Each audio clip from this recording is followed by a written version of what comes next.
Pistons fans, let's talk. Let's talk about the Pistons blueprint in comparison to developing young talent, very specifically rookies. All right, now when I speak about the blueprint, I'll speak about what Isaiah Thomas established. Well, let me take that a little step further. Isaiah, Kelly Tripucka, and I want to say the likes of Vinnie Johnson. What they started here.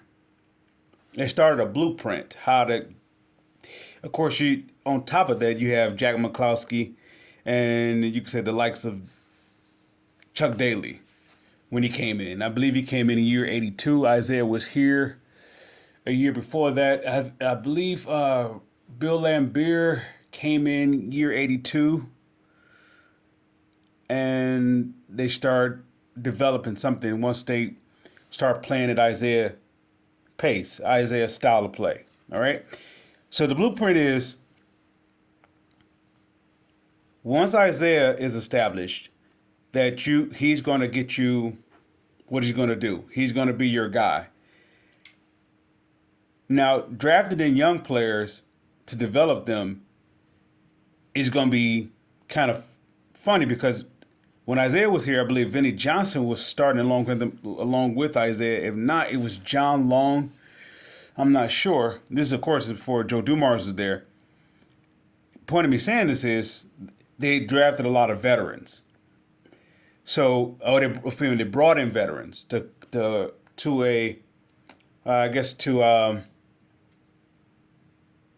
center around Isaiah.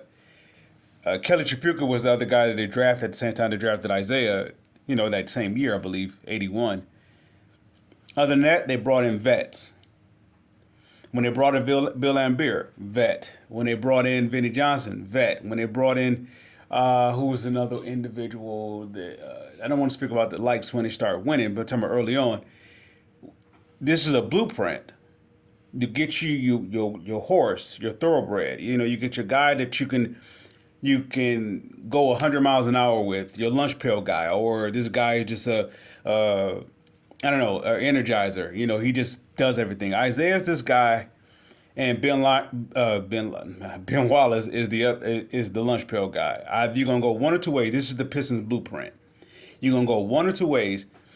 Any and every general manager that decided to go outside those two lines is automatic failure. Now, some people may say, well, Doug Collins was successful. They say Flip Saunders was successful. They may even say that, let's see, who's another coach? Rick Carlisle. They can't even say Rick Carlisle. Rick Carlisle was on the likes of Chuck Daly. So we would say Doug Collins and Flip Saunders, maybe even Stan Van Gundy to some degree. And I want to say that's a little bit suspect, and which is going to make my point. Stan Van Gundy, Doug Collins, Flip Saunders went away from the blueprint. What is the blueprint? The blueprint is work hard or get into the mind of your opponent. Outwork your opponent, get into the mind of your opponent. So once Detroit figured that out, that came, I want to say the likes of year 84, 85, when they brought in Joe Dumars, and then I believe the following year they brought in Rodman. They brought in Dumars and James Edwards, I believe the same year. And then the following year they brought in Dennis Rodman, John Sally, and I believe it was another player. I want to say, was that the year they brought in Adrian Dantley? I'm not sure exactly. Maybe Adrian Dantley came about year 88. Maybe 87, 88. Anyway, once the identity went from offensive team to a defensive team, the blueprint is set. There's no need to develop talent. Somebody may say, well, they had to develop John Sally and Dennis Rodman. There's a difference between today's basketball and today's basketball. Players play at least 2 years of college, maybe possibly 3, maybe 4 years. Nobody really wasn't coming out early, so they really wasn't developed. So you're really talking about men playing with men. So there wasn't really much that you You're not teaching a child to be a man, even though they are the age of 21 or something like that. Their maturity of how they to carry themselves or uh, to dot the I's and cross their T's. So there wasn't really much room for developing. It was just more so putting a person in position to excel. This is what makes guys like Popovich good or a guy like Phil Jackson good. They don't get guys that you have to teach how to be professional. They don't have, they get men that are groomed. So if you look at the likes of any coach that is successful in the NBA, I mean successful, not just winning a season, but if they win multiple seasons if they're at one particular team. If they go to another team, they're successful there. They do it. They have a certain blueprint how they do it. And for the likes of a winning coach like Red Auerbach or Popovich or even Phil Jackson, even Chuck Daly, wherever they go, they have this blueprint. It's a blueprint. It's like you get veterans that you don't have to teach, but you need your thoroughbred to go around.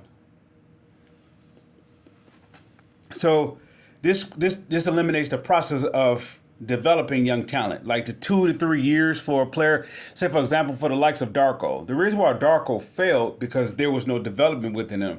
Larry Brown had no interest in him at all. No interest to develop him. There was nothing Larry Brown was going to do with him. He didn't want no parts of him. How do I know? He didn't want no parts with Mehmet Okur. So Mehmet Okur was more mature or more polished than Darko was, and he didn't want no part of him. Maybe it was a foreigner thing, maybe it was a rookie thing, but that's is going to my point. A lot of veteran coaches don't want kids to play with.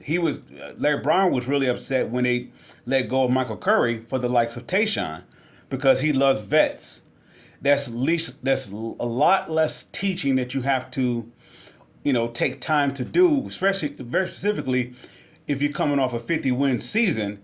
You're looking to go upward. You're not looking to teach anybody to try to catch up to the 50 win type of, I guess you say plateau that they're on. So the blueprint for the Pistons is you get you a thoroughbred and you build around it with vets. Then you take those vets and then you subtract those vets with drafting players that's ready to go, such as Joe Dumars, John Sally, Dennis Rodman. It's not much that you ask them to do.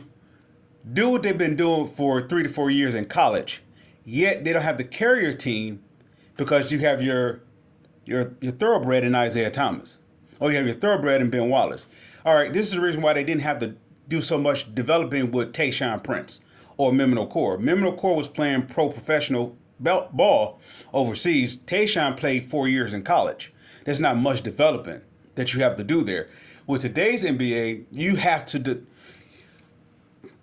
all the stuff that they would have learned in 4 years of college, or at least 2 to 3 years in college. You don't have to teach. You're gonna have to teach that. Such as with Wiseman, for example. Wiseman only played maybe 30-something games in college. This is my point. He is Darko. Darko only played 12 games of professional as an 18-year-old. So there's so much investment into that. Now, if you're on a championship type of team, or you have, let's say, the expectation to be a winner, there's not much of that. There's no time to develop. Now, what makes the Wiseman deal so fantastic for the Piston, because he had learned how to play already with Golden State. So that's his college time. That's his college time. Even if he didn't play, he learned how to play. He learned how to play from a professional team that won a title. So he learned how to play. Now, what he's going to do here, he's going to be eager enough to show what he learned in Golden State, which is actually going to benefit the likes of Derwin. Derwin is looking for a complementary piece, such as what Bill Laimbeer was looking for when they get Rick Mahorn. Forgive me, I said James Edwards. Rick Mahorn came, I believe, in 85. Instead of James Edwards. Wait a minute. James Edwards came in the same year with Jesus. He came in with somebody at the same time. I want to say not Vinny Johnson. Who was that? Was it Joe Dumars? I think he came in the same year Joe Dumars did. Or was it Adrian Dantley? I think he came in same year of Adrian Dantley came in. Any which way it go, it was normally a pair. How the Pistons do it, they either they draft a couple rookies, they bring a couple vets, go a couple rookies, bring in a couple vets. It's like a system that they did. Now people say that's coincidental. It's not just that. It's like if you have this is what makes Jack McCloskey a brilliant mind. Like he's able to see off of what he's able to see. I guess the likes of Will Robinson and a few other people on the staff, they was able to find out the talent of what he was looking for to complement Isaiah Thomas. Isaiah came in, and once I believe they fired the coach that was there, and they brought in Chuck Daly. Chuck Daly ended up switching the game plan of to be what it was to put the ball in Isaiah Thomas' hands, and Isaiah became this playmaker, right? So now you have the blueprint. That's why my gripe was put the ball in Jaden Ivey's hand, and I said this. I said it's going to be it may be a problem. I said at the time it's going to be a problem when you bring Cade back, because if Cade is going to be ball dominant or have the ball in his hand, it's going to take away from the strength of Ivey. Ivy is Isaiah Thomas. I said it from day one, and I said Derwin is the likes of a Ben Wallace. But now with Wiseman here, I'm going to say Wiseman's going to have the turnaround career like Ben Wallace did. All he just needed was the opportunity to show what he can do. What did Ben Wallace do when he was with Orlando and Washington? Well, Washington, he probably averaged like 3 rebounds if he got any PT. None, right? So the good thing about Wiseman not going to the likes of Orlando like Ben Wallace did, well, let's rephrase that. Ben Wallace was undrafted. He goes to Washington. He plays with them. He don't get really much run. He gets some time, but not much run. I believe who was there in front of him? I think Juwan Howard and Chris Webber was ahead of him. And so they was pretty much getting the minutes. Oof.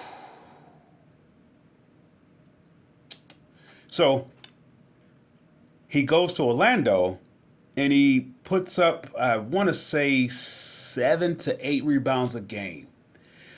But Doc Rivers chose Bo Outlaw, and the gentleman that came from the Jazz went over there. What is his name? I'm still drawing a blank with that one. But anyway, and so they had to let go with Ben Wallace. Now, Ben Wallace was at a place where he was, if he get cut by wherever he goes to, is it for him. This is his last shot, so he's hungry. Wiseman, I want to say he's still on his rookie contract, so he's not as hungry. Yet in terms of this, though, if you keep getting hurt the way he was getting hurt and play like he's gonna be out the league. So that, I believe, is in his head. On top of that, I believe he has a very patient coach in Dwayne Casey, who teaches players that did not go to college for a long stint or did not evolve as a mature individual, as a man, just maturing, just making decisions, how to be more professional. I think he's great at that. X's and O's may be something entirely different, but let's say grooming a boy into a man, I believe this is where he is great at. And so that's where Wiseman is going to take what he learned in college, which would be Golden State, to Detroit. You know how if you have a player that's in college for 4 years and it's supposed to be like a somewhat of a smooth transition, this is what Wiseman's going to do with the Pistons. It's going to be a smoother transition than it would in comparison to him going from Memphis to Golden State. It's going to be a smoother transition. Not because the Pistons is at the bottom of the league and Golden State was at the top of the league. It's because of the fact that the experience that he was able to get. What he was, let's say, for example, if he was in Memphis for 4 years, I don't know if he would have been able to, well, he was starting there, I believe. But at the same time, he would go through his bumps and bruises. That's what he was doing with Golden State. So now this is what makes Troy Weaver like brilliant. It's not a gamble at all. Or like what put words to take words out of his mouth. He said, "Well, anything could be a risk." This is not a risk as much as people may say that it is or think that it is. This is a win-win situation. There's no way he can flop unless he gets hurt. There's no way he can flop. The reason for it is because he doesn't have to be the number 2 pick of the draft. Same thing why Marvin Bagley is going to be successful. The only thing that will stop either one of those players is injuries. That's the only thing that will stop them. They don't have to be the number 2 pick in the draft here. The reason why Darko failed here because he had to be the number 2 pick in the draft. He had to be that. Even though the Pistons was winning, he had to be the number 2 pick in the draft. Those players coming here, they don't have to be the number 2. They just have to contribute. Yet the thing is, what they learned where they was at, it's going to allow them to excel. Casey's going to put them in the best position to do that. That's me rambling for that length of time, and that's me saying about the Pistons blueprint. The bottom line with this, the Pistons blueprint is not to develop young talent. Give me the young talent that they have developed. Give me young talent that the Pistons ever developed.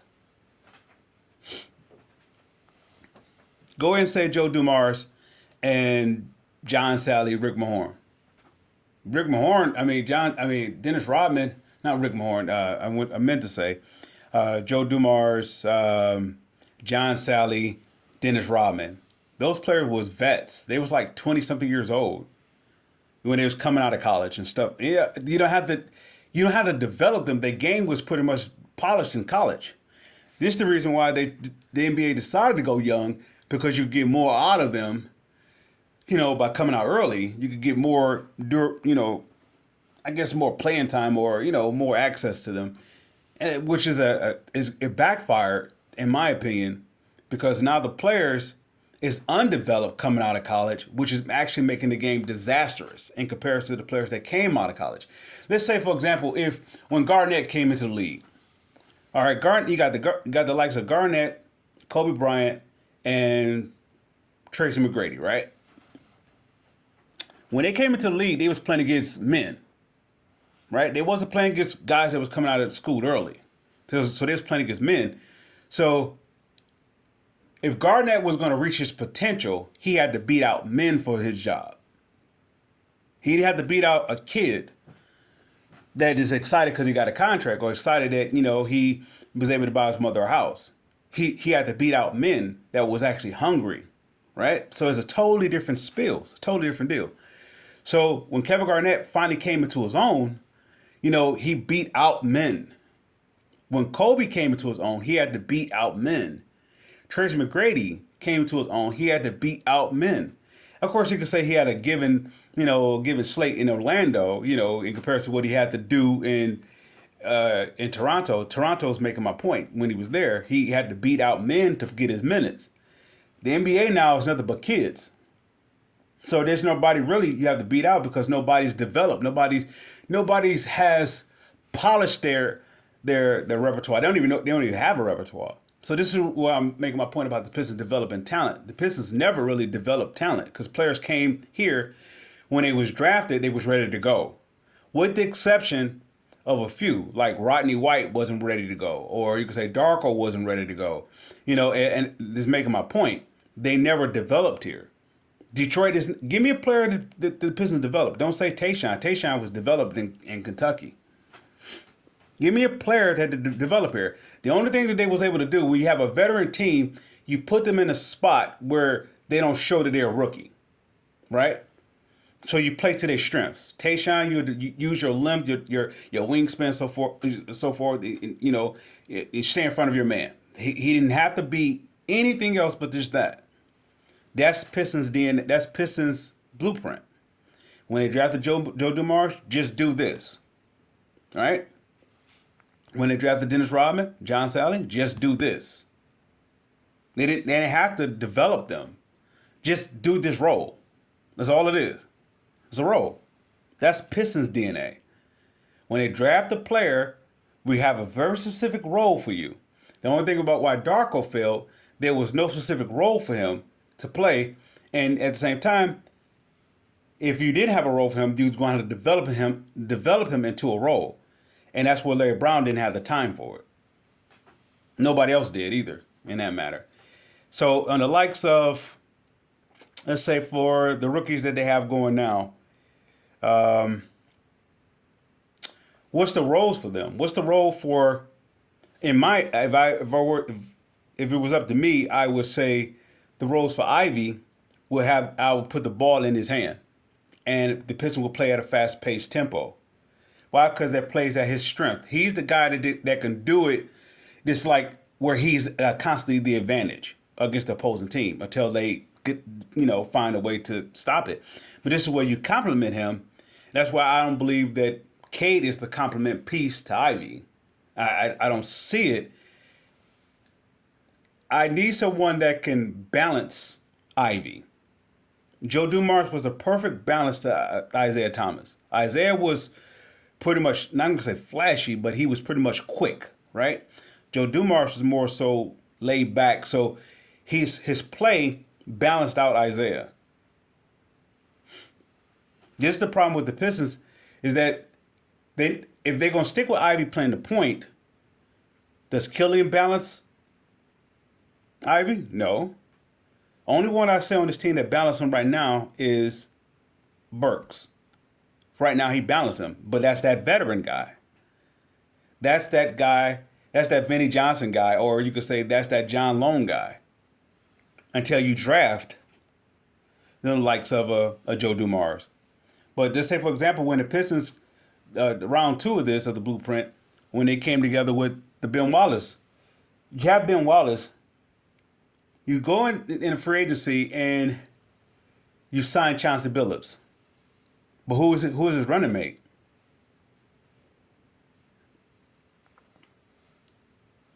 I believe they brought Chauncey Ripper in the same year. They complemented each other. That's Pistons blueprint. You have a speed guy in Rip. You have a slow-paced guy, more matured. I don't say more mature, but more calm. Not so much more. That's Chauncey Billups. They was able to work together. That's Pistons blueprint. Then you go big. All right. Once you have Ben Wallace, you need somebody to go ahead to be what Ben Wallace is on defense, but at the same time have offense. That's Pistons blueprint. All right. So if Ben Wallace is not going to get you points, his focus is solely on defense. If he do get you points, it's like, little baskets in there. Those are bonuses. But you're gonna need a guy that's gonna get you baskets, but also can play defense. That's why you brought in Cliff Robinson. And what the likes of what Cliff Robinson couldn't do on his own, Michael Curry, he backed them up with that. So that's why those three was playing good together, and they was able to get them 50 wins. All right.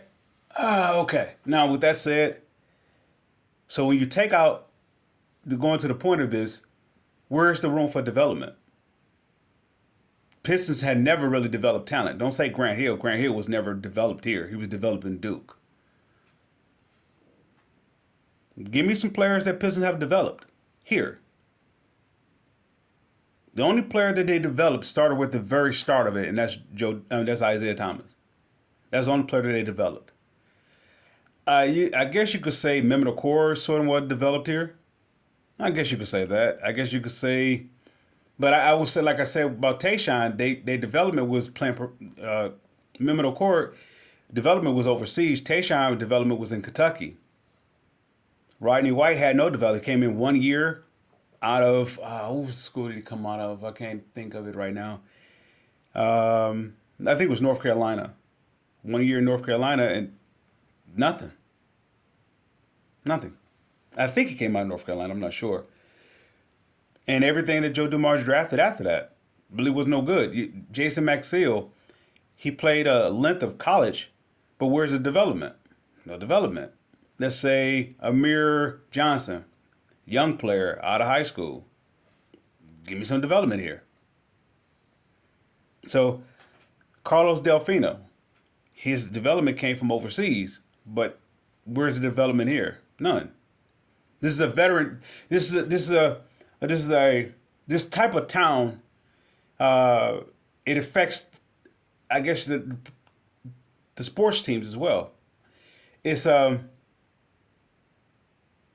hard work, go, the type deal. When it's successful, when it's booming, is hard work. No time for chit chat. Is hard work, right? So those players, I mean, the teams here with the Pistons, they follow suit. Give me some players, if you guys in the comments, that the Pistons have developed from '81 to right now. Give me some players that they have developed here, and of course, when we speak about development, we're speaking about that they went from a rookie to being someone they can count on. That's going to be tough because, once again, the standard is if they went to college for 3 to 4 years, that's their development. Now, when they come out of college, they placed into a role. There's not much development there. Development is that you're taking them through the XYZ type points, which is what they suppose they did with Darko. They supposed to developed him. But based upon that draft, he was expected to be number 2. He must have been ready to go. He's not ready to go. If I were to make a contrast to that, in the likes of with the Lions, let's say for the point of Jeff Okuda. Jeff Okuda is a guy he didn't have to be developed. He's a guy that needed to be on a team that's ready to go. He wasn't on a team that was ready to go. He was on a team that was trying to figure it out. The reason why the team was trying to figure it out because you have players that wants to play the way they were playing before the new regime took over. And at the same time, you got players that came in with the new regime that knows how to play according to suit. So it's a mixed match thing. So there's nothing, there's no way you can plug in Okuda into that type of environment. You're going to expect him to be the 3rd overall pick. And it's not going to work that way.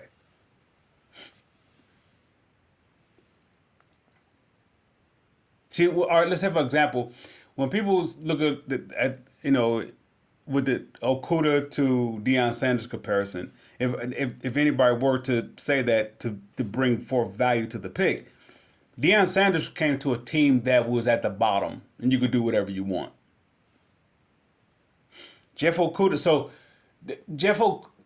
there was really, for Deion Sanders, there was really he was the best on his team. He was the best. Don't get me wrong, he had some talent there, but he was pretty much the best.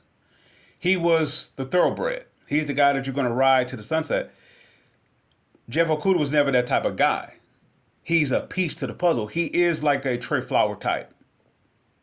He's a guy that you don't have to teach too much. You just have to put him in position. You have to put him in a role. This is what I want you to do. So Jeff Okuda would excel up under Bill Belichick. He would excel up under his type of system because he could put you right where you're supposed to be. But that is going off the subject a little bit, but that's trying to make my point. Pistons don't develop talent here. With that said, Pistons fans, I salute.